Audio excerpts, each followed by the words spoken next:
I'd now like to introduce the Executive Director of Multicultural Community Service who will welcome you. So, Ms. Adrienne Schreiber, welcome. Let's give a hand to Ms. Adrienne Schreiber, Executive Director of MCS.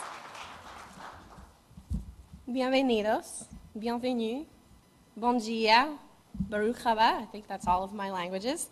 Welcome. Multicultural Community Service, or MCS, is a nonprofit organization founded in 1997. Our mission is to encourage and facilitate inclusive civic participation, and our work in the area of language services, including this workshop offering professional development for interpreters and translators, is a key way that we fulfill this mission. When my grandfather arrived in the United States from the south of France, he knew how to say exactly 4 words in English. 1, 2, 3, pig. Needless to say, this didn't get him very far. My grandfather, we called him Faz, and our Portuguese speaker in the back over there knows that ele faz means he does, or he makes.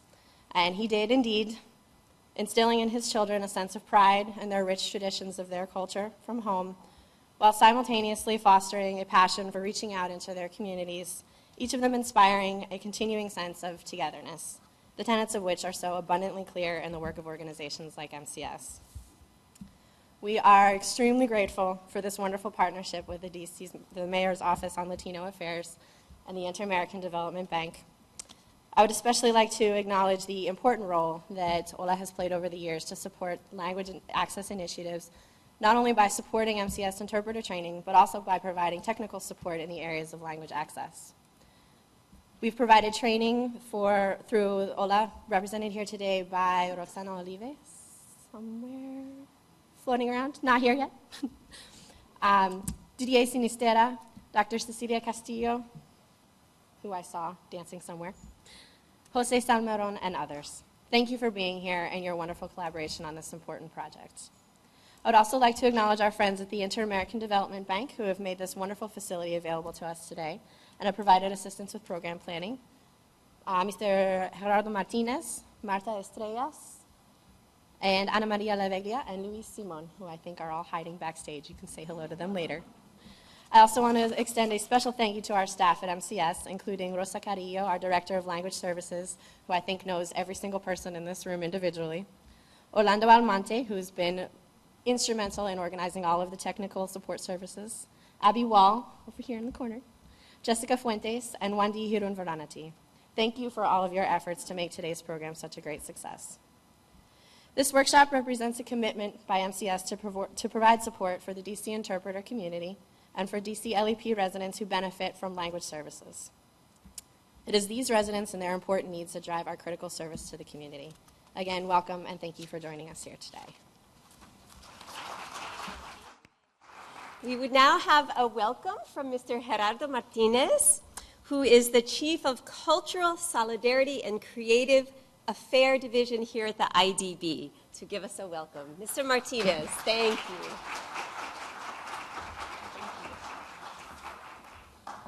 Thank you. Good morning. On behalf of President Luis Alberto Moreno and Marcelo Cabrol, who's the Manager of the Office of External Relations, we welcome you to the Inter-American Development Bank in celebration of the 10th anniversary of the Language Access Act and to the training for the Interpreters Professional Development Workshop. I'm delighted to be in the company of so many committed individuals, our community members, that on a daily basis are supporting the neediest segments of our community by giving them a voice in a language that is not familiar to them. I am also delighted to be in the company of so many other distinguished guests, including DC Mayor Vincent Gray and Councilmember Jane Graham, and whom we thank for their continued support to the immigrant community in the district. I would like to congratulate Multicultural Community Service and the DC Mayor Office on Latino Affairs for opening the doors of educational opportunity to individuals that will have an impact in the lives of so many families in this community and beyond. They need this type of capacity building opportunities to better support those in need of access to education, health, legal and social services, which is precisely why the mission and work of your organization is so important. And I think this demonstrates a little bit of the work that we're trying to do here at the bank, and that is the bank as a facilitator between the civil society organizations and the public sector as well.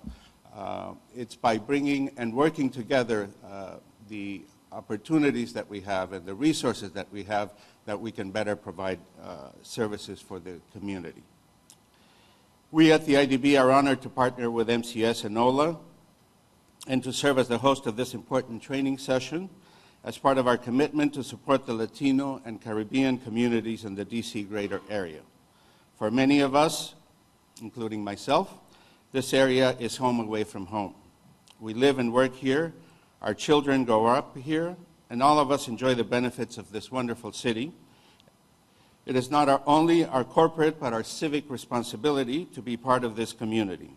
Through our Solidarity program, we build partnerships with local organizations to promote development initiatives that support our Latino and Caribbean communities. To conclude, I would like to thank you all for firmly believing in the transformative power of equal access to language and for helping to empower so many Latino individuals. Thank you very much. Thank you, Mr. Martinez, and again to the IDB for this lovely space today. And now we're going to celebrate the 10th anniversary of the signing of the Language Access Act and have a small ceremony to honor that, to celebrate it, to celebrate your work, our work. So for that, I would like to invite back Adrian from MCS along with Rosa Carrillo, who will lead our ceremony of celebration. Good morning.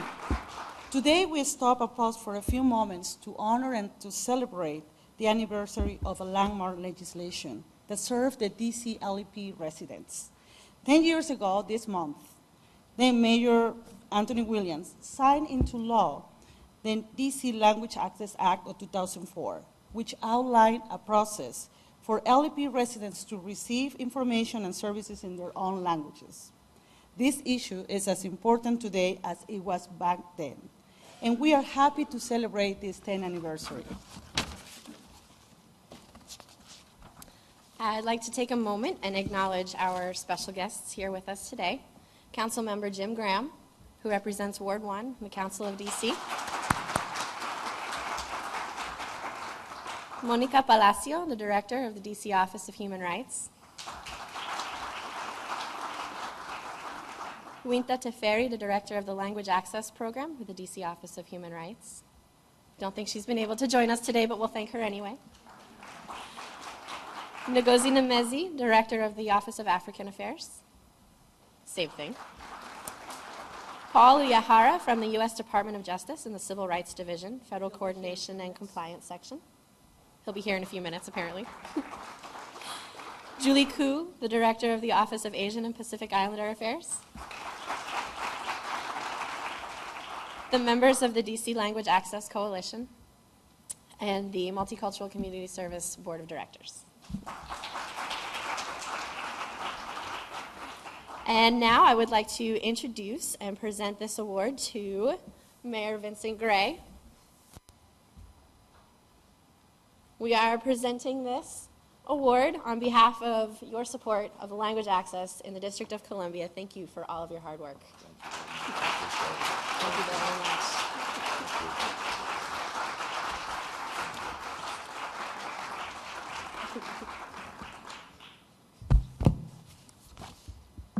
Thank you very much, and good morning, everyone.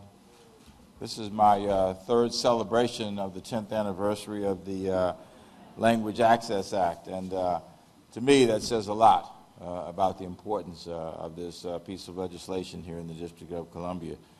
First of all, I want to acknowledge Councilmember Jim Graham, who I've known and worked with for many years. Jim, I know this is an important event for you, and I want to thank you very much for all your support over all these years. How about a big hand for Jim Graham?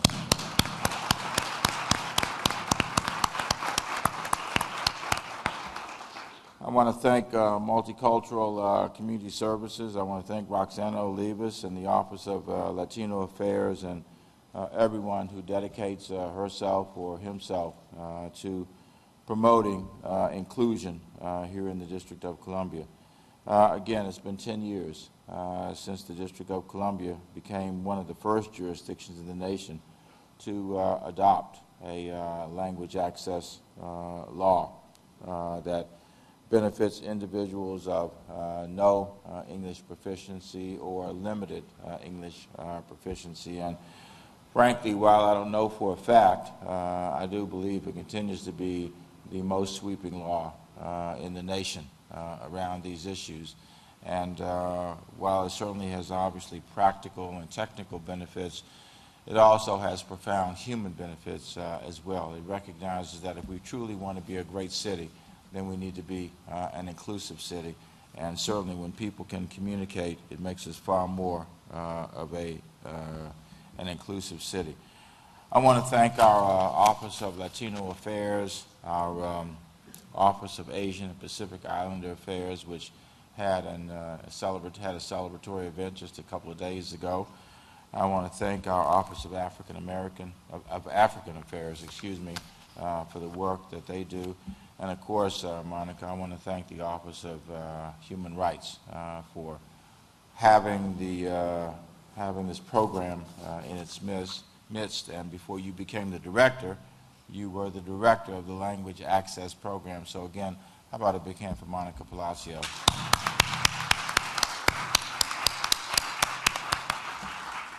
You know, one of the programs that I'm really proud of also that we're about to launch, and that is to be able to make sure that immigrants will be able to have, whether they're documented or not, will be able to have driver's licenses in the District of Columbia. That is hugely important. The only thing I regret is that we should have done it faster. But sometimes, sometimes legislation doesn't move as quickly as one would like. And it's in so many occasions, waiting a little bit and working with it, we get to the finish line with a better product than we otherwise would have had. But on May 1st, we will begin to implement the driver's license law here in the District of Columbia. We're working now to make sure everyone in the city is cognizant, is aware of the benefits of that law. We have had far too many people who have a need to be able to get around the city and didn't have a legal and lawful way of being able to do that. Some drove anyway, some got however they got to without the benefit of having a driver's license or other identification that would facilitate that effort. So as of May 1st, we are moving in another direction. I hope the nation will once again follow the District of Columbia in this endeavor, and that people who want to live in this city, irrespective of language proficiency or documentation, will be able to do so without feeling the threat of being treated in a disparate way. I want to end by presenting to Rosa Carrillo this proclamation. And of course, I know you want me to read absolutely every word of this, but I will resist the opportunity. I just want to read the last part of it, and that is, as the mayor of the District of Columbia, I'm proud to be able to proclaim April of 2014 as DC Language Access Awareness Month here in the District of Columbia. And of course, call upon every one of our residents to join in the celebration and to recognize that while we've made enormous progress over this decade, over these 10 years, we have a long ways to go to be able to ensure that we are absolutely as inclusive as we possibly can be. So again, Rosa, I want to thank you for your work, and I'm delighted to be able to present this proclamation, this resolution. Which one, Jim? That's right, this proclamation to you on behalf of all the citizens, 647,000 here in the District of Columbia. Thank you very Mayor. much. Great. Thank you.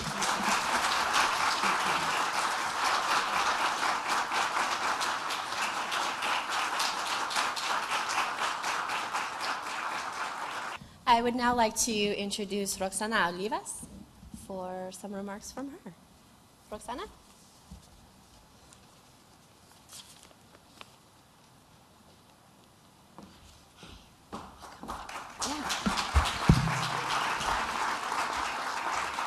Thank you. Welcome, everyone. Thank you for being here on such an important day. Language access means so much to not only the Latino population, but the whole immigrant population as a whole. I would like to recognize Director of Office of Human Rights. If you can stand up, Monica Palacios. And a great partner of the Office of Latino Affairs, my fellow colleague, Julie Koo, Director of the Asian Pacific Affairs. She works closely with our office. But also one of our grantees and someone that is a huge advocate, and I want to say thank you for all the work that you do, Sapna. Thank you. But for me, one of the most important things is my team. So I know many of you are here, so if you can stand up, Office Latino Affairs team. Pedro Pablo, Josue, Cecilia, Didier's not here at the moment, Kelsey.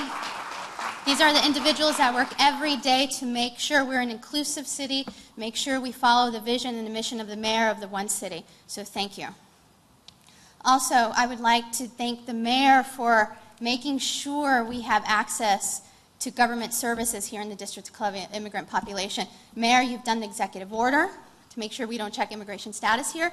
So Alliance Healthcare Program is fully funded because of you. We make sure that now, May 1st, we have the driver's license, and it's all because of you, Mayor. You've been fantastic to our population. Thank you.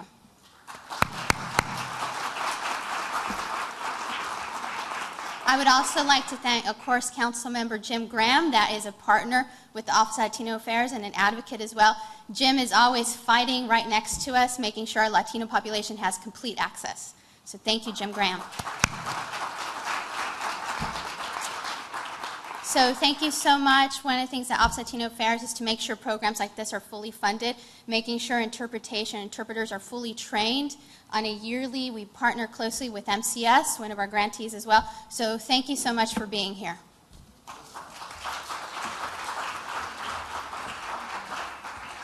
All right, and we would like to recognize our constituency offices. The first to the Mayor's Office on Latino Affairs. To Roxana again. Thank you.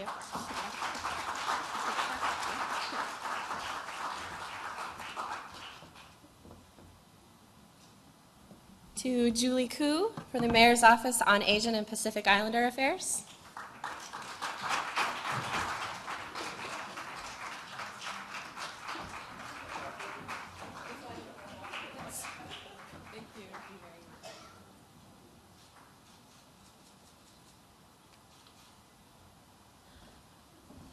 And to the Mayor's Office on African Affairs, Ngozi Nemezi, has she made it? We'll hang on to this for her. All right, I'd now like to bring out Rosa Carrillo. And this morning, the Multicultural Community Service and the Office of Mayor of Latino Affairs would like to recognize with these placards the hard work and leadership of a group of language access pioneers. And I would like to read the names and start with the name of one of the pioneers who is no longer with us, America Calderon. Jessica Alvarez, Jane Park, Isabel Vanishop, Hermela Quevere, Lillian Perdomo, Joshua Rothel, Eugenio Rene, Juan Ramagosa, Sarah Lechman, Saul Solórzano, Sonia Umasur, Himvu, Abdul Camus, Hailu Sadek, Denise Gilman, Sandy Chen, Deepa Laird, Sonia Swerge, Marita Eubanez, Sandy Dan, and Marnie Brady. Together, these community members with representatives from the DC government brought to life an incredible landmark in the District of Columbia, the Language Access Act. And I would like to ask and invite Gerardo to present an award in recognition to Councilmember Jean Grant. Please, Gerardo.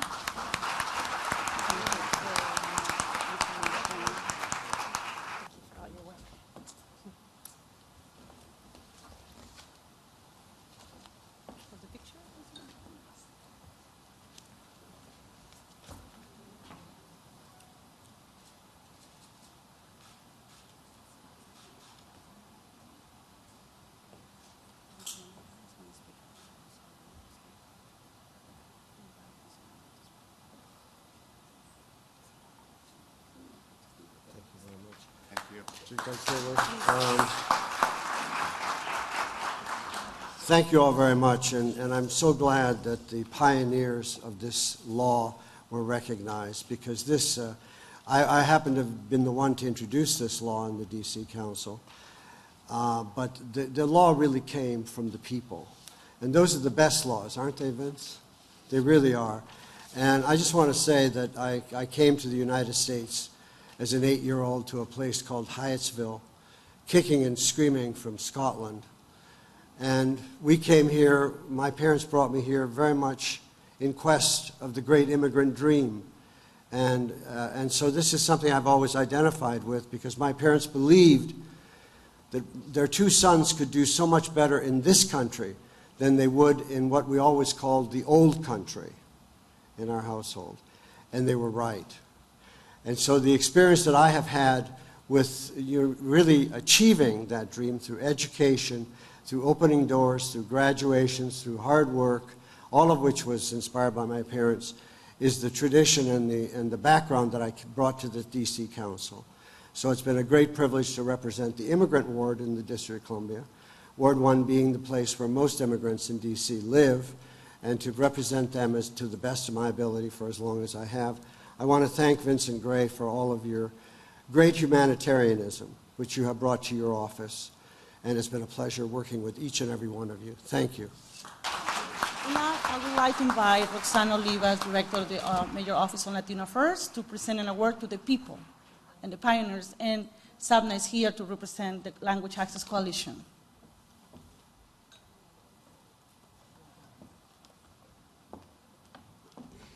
Presented to DC Language Access Coalition. Thank you for your work on behalf of Language Access. Thank you so much, Sapna.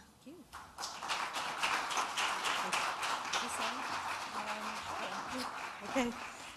Thank you so much, Rosa, Roxana, Julie, Mayor Gray, Councilmember Graham, Monica, all of you that do the work every day of providing language services to our immigrant communities here in DC. The rest of the DC Language Access Coalition, besides Rosa, I don't know if anyone else is here, but I will just say that we are a coalition of a very diverse group of individuals. You saw the list of names of folks 10 years ago. We remain a huge and dynamic and diverse coalition. Please do feel free to come join us the last Tuesday of every month at our meetings, and we continue to push and advocate for a strong language access law here in the district. So thank you so much. Let's give a hand one more time to all of our language access pioneers. And again, you know, the folks on the stage we just honored, it's their vision, their leadership that brought the act into being, that made the act, that passed the Language Access Act. And as Sepna said, it's your work, your hard work, your dedication every day working with people, ensuring they have language access that makes the act a reality. So I want to again just have us give ourselves a hand. Turn to your neighbor, thank your neighbor for the work that they do, and give a hand to yourselves. I was thinking about inviting all of you up on stage as well, but I think that would be a little overwhelming for our production manager and our stage manager. So we'll thank you from here. And finally, there's someone who's not with us today, whose dedication and long-term advocacy for limited English proficient communities, who we want to honor and celebrate. And that's Mr. Frank Method, who was MCS's chair of the board of directors. And he was a longtime friend, supporter of communities in DC, of the whole city. He has a long legacy of work and commitment. And I'd just like to say, before I introduce a few people who will speak about him and present an award, that I had the opportunity to work with Frank a few years ago while he was chair of the board, and I was helping MCS with a strategic planning process. And I just was so struck by his just steadfast commitment and leadership and integrity throughout that process. It was a real honor to work with him. So I'd like to invite up Mr. Ken Tolo, I'm sorry. Mr. Ken Tolo, I hope I got your name right, who is a longtime friend of the Method family and is going to say a few words.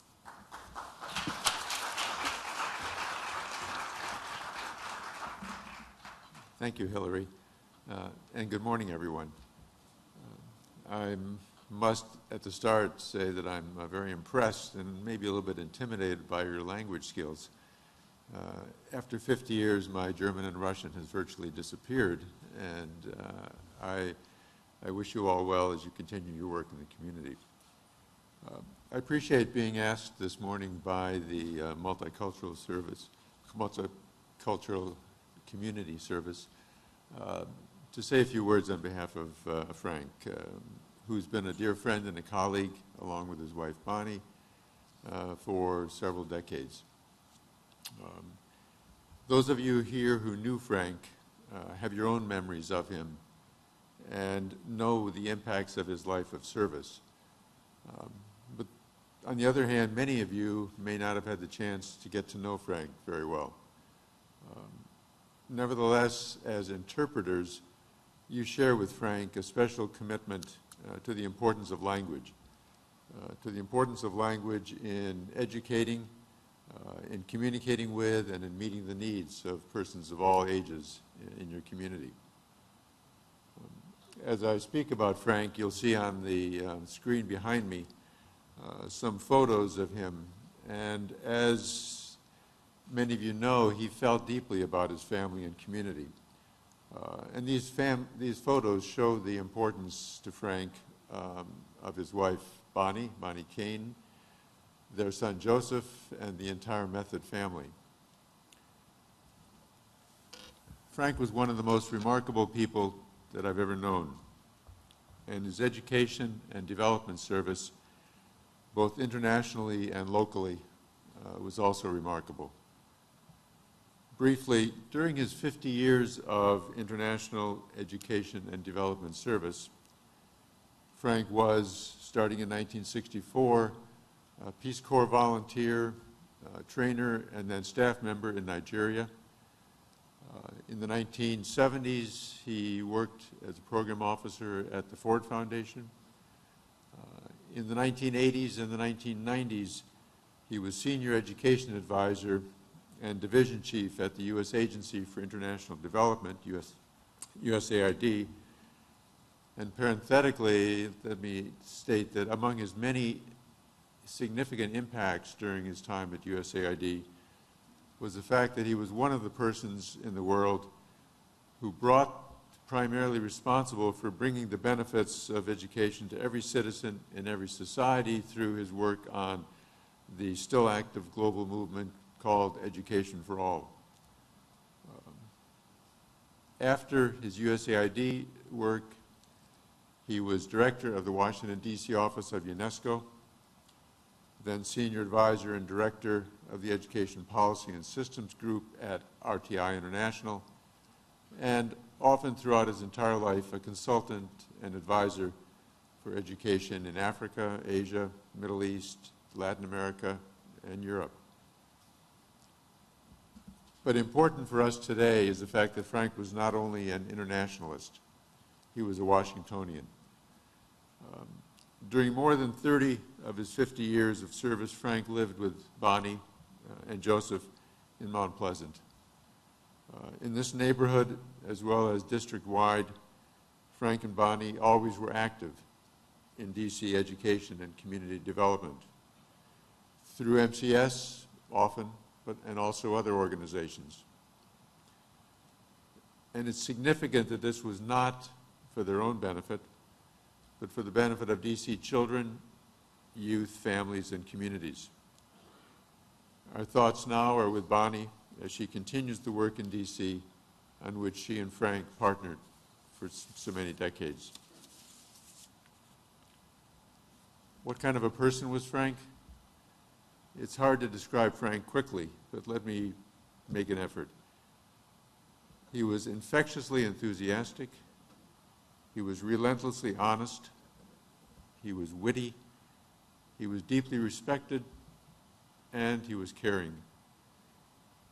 Internationally, as well as in D.C., he was dedicated to serving the underserved and dedicated to the welfare of the least fortunate. Upon Frank's death, tribute after tribute from his former colleagues celebrated him as a uniquely kind and gentle friend who persevered not for ambition and power, but for the people, the principles, and the communities he loved in D.C. and internationally. He was committed to the principle that education quality could not be achieved without equity, and vice versa. And he fought hard to convince others of that principle. No one who worked with Frank ever stopped being inspired by his passion and his ideas. As one of his former colleagues said, every conversation with Frank resulted in a learning experience. And he always found a way to make everyone think more deeply about educational challenges. Another colleague described him as, and I like this quote, a straight shooter but a sideways thinker. He could challenge without being intimidating or threatening, and he could lead without imposing his will on his colleagues. In closing, we all miss Frank, and we will continue to miss Frank, yet we won't forget him, because our individual and collective memories remain, as do the impacts of his life of service in D.C. and beyond. Thank you.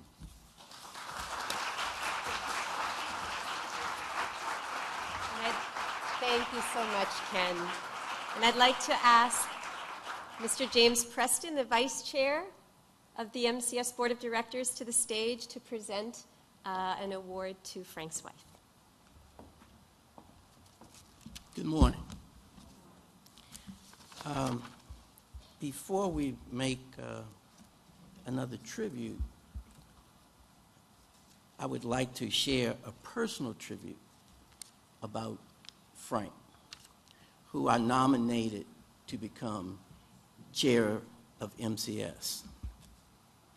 Today we honor the life of Frank Method, a husband, a father, a life associate, and friend. Most importantly, to us at the Multicultural Community Service, he was our leader, mentor, and the calming voice of reason and practicality. With that said, Frank was much more than that. He was a proud and humble man with deep feelings and opinions about many things, especially people and politics. He served his country and community honorably. He was well respected wherever he went. Frank had a calm demeanor about himself, and rarely did he anger when he probably wanted to. And I, like my fellow colleagues on the MCS Board of Directors, we enjoyed serving with him, although there were times when we drove Frank crazy trying to talk over top of each other to drive home a point. Frank, if you're listening, we salute you and applaud your service and dedication. If we were in church, we would say, Amen. Frank was a man of many seasons and reasons, known and unknown. God, the Creator, loaned him to us to come into our lives for a few seasons to help show us what is possible when you believe, especially in doing things for others.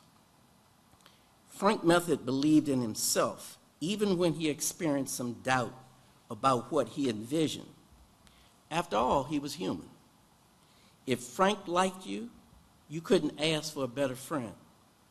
If he disliked you, well, that's another story. I'll take liberty and say that some of us might have experienced a Frank Method moment on one level or the other.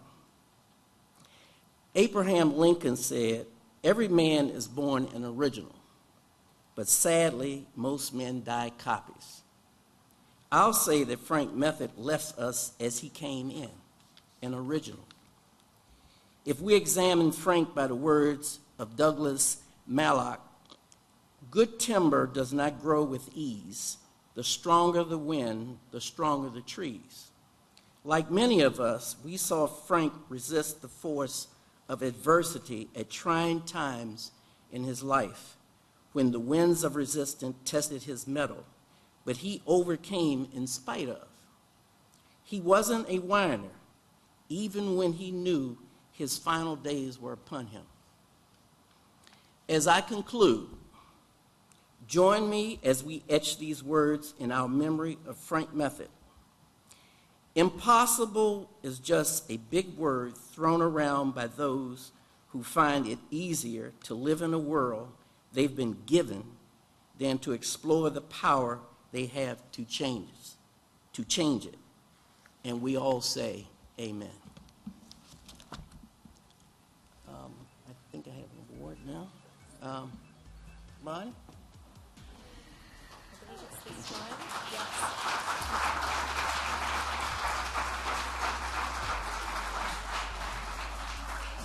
Bonnie, we present